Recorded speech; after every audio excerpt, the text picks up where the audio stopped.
توحید ہی اصل دین ہے. ہمارے دین کی اصل بنیاد توحید ہے. توحید نہیں تو جس بندے کے پاس توحید نہیں اس کی کوئی عبادت قبول نہیں. ہماری دعوت کا آغاز توحید سے ہے. اللہ تعالیٰ نے جتنے نبی بھیجے ہر نبی کے بھیجنے کا بنیادی مقصد دعوت توحید تھا.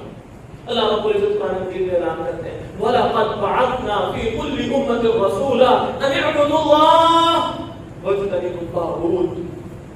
ہم نے یقیناً جتنے بھی نبی مبعوث کیے ان سب کے سب نبیوں کا مقصد کیا تھا؟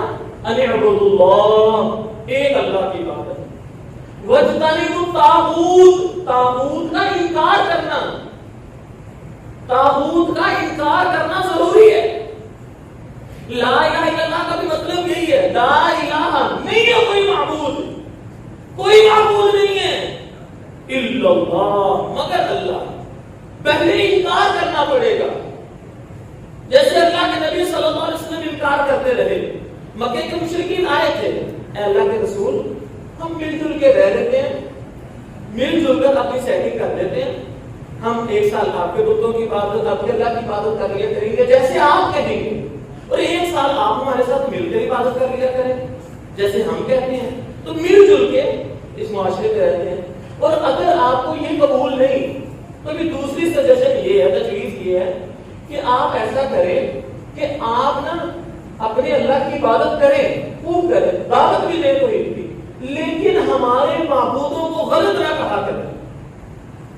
ہمارے معبودوں کو غلط نہیں کہنا, اپنے اللہ کی دعوت دیں, آپ توحید کی دعوت دیں.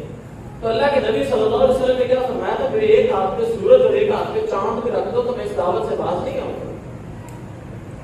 انہوں نے آگے سے آفر کی, لڑکی چاہیے لڑکی لے لے, دولت چاہیے دولت لے لے, سرداری چاہیے سرداری لے لے, بس ہمارے طاغوتوں کا انکار, ہمارے معبودوں کا انکار نہ کیا کرے. لیکن اللہ کے نبی صلی اللہ علیہ وسلم نے انکار کر دیا اور فرمایا میں دعوت دیتا رہوں گا, طاغوت کا انکار کرتا رہوں گا. اور یہ ہر نبی کے آنے کا بنیادی مقصد ہے.